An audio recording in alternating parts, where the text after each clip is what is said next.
안녕하세요. 오늘은 누가복음 17장에서 20장을 우리가 살펴보도록 하겠습니다. 17장에서 19장까지는 크게 그 내용을 제목을 붙이자면 하나님 나라 백성은 이렇게 사는 거야. 또 혹은 예수님의 제자는 이렇게 사는 거야 라고 볼 수가 있겠습니다.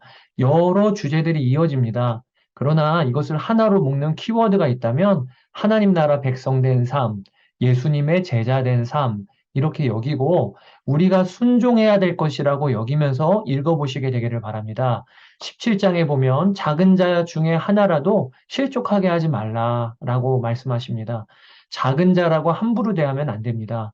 또 우리의 형제가 죄를 하루에 7번이라도 짓고 우리에게 용서를 구하면 그렇게 용서하라고 하세요. 이 말씀을 들은 제자들 중에 어떻게 도대체 그렇게 살 수 있는가 싶어서 예수님께 우리에게 믿음을 더하소서라고 구합니다. 그때 예수님께서는 겨자씨 하나일 만한 믿음만 있어도 충분하다고 하세요. 그리고 우리가 용서하고 사랑하는 수고를 감당할 때 이것은 하여야 할 일을 한 것뿐이라 이렇게 계속 말씀을 하십니다. 또 나병 환자 10명을 깨끗하게 하시는데 그 중에 한 사람인 사마리아 사람만 돌아와서 예수님께 감사를 고백합니다. 그때 예수님께서 감사하러 온 사마리아 사람에게 내 믿음이 너를 구원하였다라고 선포를 하시죠. 하나님과 우리와의 관계는 인격적인 교제의 관계입니다. 하나님은 우리가 감사하고 또 하나님의 은혜를 찬양할 때 기뻐하세요. 오늘도 하나님은 내 입술을 보고 계십니다. 내 입술에 불평과 원망이 지금 담겨 있는지 아니면 하나님이 베푸신 은혜에 감사와 찬양을 하며 살고 있는지 입술의 고백이 우리의 삶을 만들어가는 것이라 해도 과언이 아닐 정도로 믿음의 사람은 하나님을 향한 입술의 고백이 다른 것이죠. 이걸 꼭 한번 점검해 봅시다. 또 하나님의 나라는 너희 안에 있다고 하십니다.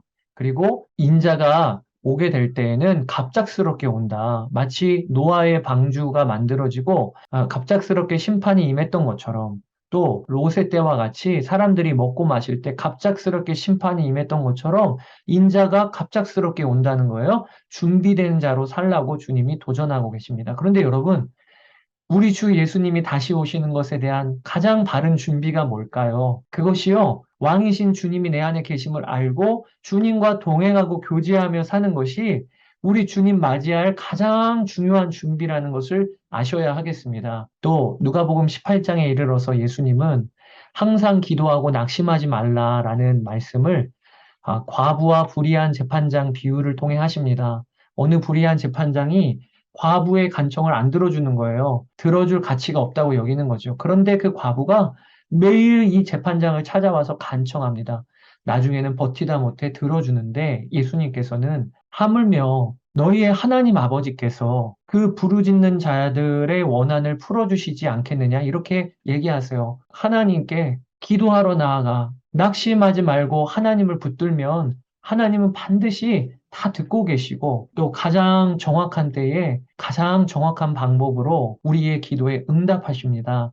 하나님의 응답하지 아니하시는 기도가 없어요. 그런데 우리 식대로 기도의 응답을 판가름하니까 응답받는 기도도 있고 아닌 기도도 있다고 여기지만 하나님은 우리의 아버지가 되셔서 우리의 한숨도 응답하십니다. 이것을 기도할 때 꼭 붙드시게 되기를 바랍니다. 뿐만 아니라 예수님께서는 성전에 올라가서 을씨되면서 기도하는 바리새인의 기도와 저는 죄인입니다라고 한숨밖에 못 내는 세리의 기도를 비유를 드시면서 자기를 의롭다고 믿고 다른 사람을 멸시하는 자를 향하여 경고를 하십니다. 어린아이들을 금하지 말라고 하십니다. 그게 하나님 나라 백성된 삶이에요. 연약한 자일수록 더 귀하게 여기는 것. 그것이 제자의 삶인 것입니다. 어느 한 부자 관리가 율법을 잘 지키는 관리입니다. 그리고 예수님께 찾아와 내가 무엇을 하여야 영생을 얻으리이까? 라고 질문을 합니다. 예수님은 그를 꿰뚫어 보세요. 내게 아직도 한 가지 부족한 것이 있으니 내 소유를 다 팔아 가난한 자들에게 나눠주라. 그리하고 와서 나를 따르라 라고 하십니다. 이 일에 그 부자는 근심하며 예수님을 떠납니다. 이 시대를 사는 우리에게 주시는 아주 중요한 도전입니다. 만몬을 우상으로 삼고 있는 삶에서 돌이켜야 돼요. 내가 교회에서 모든 면에 모범적으로 신앙생활할 수 있습니다. 다른 사람들 보기에도 참 귀해 보일 수 있습니다. 그런데 물질, 만몬이 여전히 내 삶의 주인이 되어서 모든 판단, 사람을 볼 때 평가, 혹시 만몬으로 평가하고 판단하며 사는 것 아닙니까? 이 일이 그럴 수도 있지 하면서 그냥 넘어갈 일이 아니고요. 우리 주 예수님께서는 천국과 지옥이 갈리는 분기점이라고 보십니다. 거룩한 결단이 우리 가운데 일어나야 되겠어요. 예수님께서는 누가복음 18장에 맹인을 고쳐주시는데 주여 보기를 원하나이다 라고 할 때 그의 눈을 여시면서 내 믿음이 너를 구원하였다 라고 말씀하십니다. 주님은 오늘도 우리의 눈을 열어주기를 원하세요. 자, 그 다음 장을 보시죠. 누가복음 19장에 아주 그 유명한 세리장 삭개오를 만나신 예수님의 이야기가 나옵니다. 여리고가 어딘지는 한번 확인해 보시면 되겠습니다. 저 여리고를 시작으로 해서 예루살렘으로 올라가는 산지가 이렇게 이어지고 있는 것임을 우리는 알고 있죠. 여러분, 이 삭개오는 이름 자체가 존귀한 자예요. 그런데 삭개오는 한 번도 자신의 이름으로 불림을 받아본 적이 없었을 것입니다. 사람들은 다 그를 향하여 손가락질하면서 저 세리놈 이렇게 했을 거예요. 당시 로마의 앞잡이처럼 이스라엘 민족의 고열을 빼먹는 아주 인간보다 못한 취급을 받았던 것이 세리장이었습니다. 그랬던 삭개오의 마음에 갈망함이 있었던 거예요. 나도 이스라엘 백성, 하나님 나라 백성인데 영생에 대한 갈망이 있었던 거예요. 그래서 그가 예수님께서 여리고를 지나가신다는 소식을 듣고 사모함으로 달려나간 것입니다. 그때 예수님께서는 삭개오를 향해서 이름을 불러주세요. 존귀한 자야. 그 마음의 중심과 소원을 아시는 것이지요. 그리고 예수님은 사람을 색안경을 쓰고 바라보시는 분이 아니십니다. 삭개오의 갈망을 알아보셨어요. 삭개오는 예수님을 만나고 그의 모든 소유를 팔아서 가난한 자에게 나눠주겠다는 결단을 합니다. 저의 인생에 구원의 역사가 임했던 것이죠. 예수님께서는 삭개오의 집에 들어가셔서 먹고 마십니다. 예수님은 이어서 열 문화 비유를 하십니다. 이 한 문화는 100데나리온의 가치가 있습니다. 데나리온 하나는 노동자의 하루 품삯의 돈이지요. 어느 한 주인이 종들에게 한 문화씩을 남겨둔 거예요. 그런데 어느 한 종은 그 한 문화로 열 문화를 남겼습니다. 주인이 잘하였도다 착한 종이라고 그렇게 칭찬해 주십니다. 그리고 열 고을의 권세를 차지하라고 하세요. 어떤 종은 한 문화로 5문화를 남깁니다. 그때 그에게도 너도 5고을을 차지하라고 그렇게 칭찬해 주십니다. 그런데 한 종은 한 문화를 받긴 받았지만 그것을 수건으로 싸둡니다. 그리고 주인이 왔을 때 그 문화를 다시 내밀면서 주인을 향하여 내가 당신이 엄한 사람인 것을 알고 무서워하여 그렇게 한 문화를 다시 건네주는 거예요. 주인이 그 종을 향하여 악한 종이라고 합니다. 꼭 달란트 비유하고 똑같은 비유죠. 이 누가복음에서는 문화 비유로 이렇게 이어지고 있는 것입니다. 하나님이 우리 모두에게 생명을 주셨고요. 하나님의 말씀을 주셨고요. 성령 하나님을 보내주셨어요. 우리 중에 누구도 나는 아무것도 할 수 없어. 나는 가치 없는 삶이야. 이렇게 말할 사람이 없습니다. 성령 하나님이 우리 안에 계시기 때문에 오늘 우리는 우리의 삶에서 하나님의 나라를 위하여 은혜를 흘려보낼 수 있어요. 사랑할 수 있어요. 우리에게 주신 시간, 건강, 그리고 생명, 이 문화를 활용해야 합니다. 이 악한 종은 주인에 대하여 오해했어요. 그리고 무서워했어요. 죄는 여기서부터 비롯되는 겁니다. 하나님은 나의 좋으시고 선하신 하나님, 내 마음의 중심을 아시기 때문에 내가 어떤 거대하고 큰 일을 하지 않더라도 내 마음의 중심, 그것을 분명히 주님은 보셔, 평가하셔. 이것을 아는 사람은요, 오늘 나에게 주신 문화를 그냥 삭히고 있지 않는 거예요. 주를 위하여 살고 주를 위하여 올려드리는 삶을 살게 되는 것이죠. 여러분, 그렇게 되시기를 바랍니다.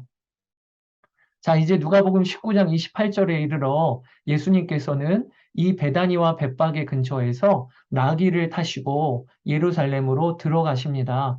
이제부터는 예루살렘에서의 마지막 한 주간이 펼쳐지게 되는 것이지요. 19장에 성에 입성하신 주님께서는 가까이 오사 성을 보시고 우셨다고 하셨습니다. 예수님은 바라보고 계신 거예요. 주후 70년에 예루살렘 성은 완전히 멸망할 거예요. 로마의 티투스 장군에 의하여요.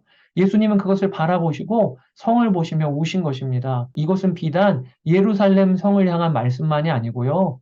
하나님께서 거하시는 성전으로 세움을 받은 우리 성도들이 우리 주 예수님이 다시 오셔서 심판하시는 그 날을 준비하지 않고 우리의 마음에 엉뚱한 세상의 것으로만 채우고 있을 때 그런 우리를 보시면서도 주님은 우실 거예요. 하나님이 임재하시는 성전다운 삶으로 회복되는 여러분 되시기를 축복합니다. 그리고 19장 그 다음에 예수님은 성전을 정화하시는 일을 하십니다. 20장에 들어가서는 변론이 이어져요. 예수님의 권위에 대하여 대제사장들과 서기관들이 또 장로들이 와서 무슨 권위로 이런 일을 행합니까? 라고 묻습니다. 그때 예수님께서 요한의 세례가 하늘로부터냐 사람으로부터냐 이렇게 대답하시면서 그들의 입을 막아버리시고요. 그리고 그 다음에 포도원의 악한 농부들 이야기를 하십니다. 여러분 이 비유도 한번 읽어보시면 아실 것 같고요.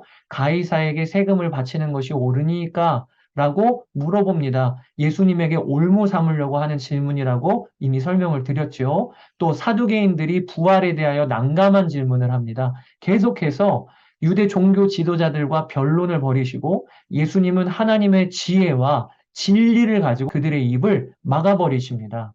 마지막에 예수님께서 질문을 하나 하세요. 시편 110편 다윗의 시를 가지고 다윗이 어떤 믿음인지를 알려주십니다. 사람들은요, 그리스도, 메시아는 다윗의 자손이라고 생각했어요. 그런데 시편 110편에 보면 오히려 정반대라는 것입니다. 여러분 시편 110편에 다윗이 이렇게 고백했어요. 여호와께서 내 주에게 말씀하시기를. 여러분 다윗은 왕입니다.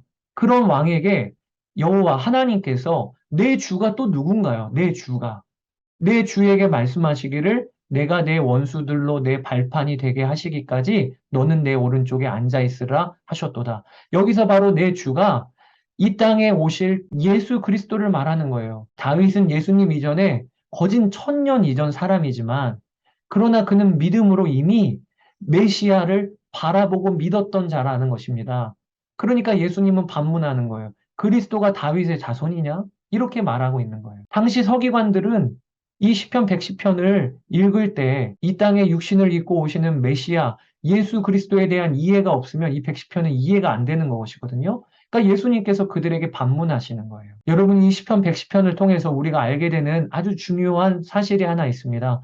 구약의 믿음의 선진들은 그리스도를 믿고 바라보고 기다리며 살았던 자들이라는 거예요. 히브리서 11장 13절에 이 사람들은 다 믿음의 선진들입니다. 다 믿음을 따라 죽었으며 약속을 받지 못하였어요. 그들의 눈으로 메시아를 만나지는 못했습니다. 그러나 그들은 다 멀리서 보고 환영했다는 거예요. 다윗의 믿음이 뭐냐? 이 땅에 오실 예수 그리스도를 믿고 환영했다는 거예요. 여러분, 우리는 이 땅에 오신 메시아 예수 그리스도를 알아요. 그리고 그분이 우리 안에 오셨습니다. 그리고 우리는 또 그분이 다시 오실 것을 기다립니다. 이 믿음의 반열에 여러분 우리가 다 같이 섭시다. 주님은 지금 하나님 오른쪽에 앉아 계셔서 최후 심판을 준비하고 계십니다. 그 주님을 바라보고 환영하며 오늘 하루도 사시는 여러분 되시기를 주의 이름으로 축복합니다. 자, 이제 그 다음 장에서 뵙도록 하겠습니다. 오늘도 좋은 하루 되세요. 감사합니다.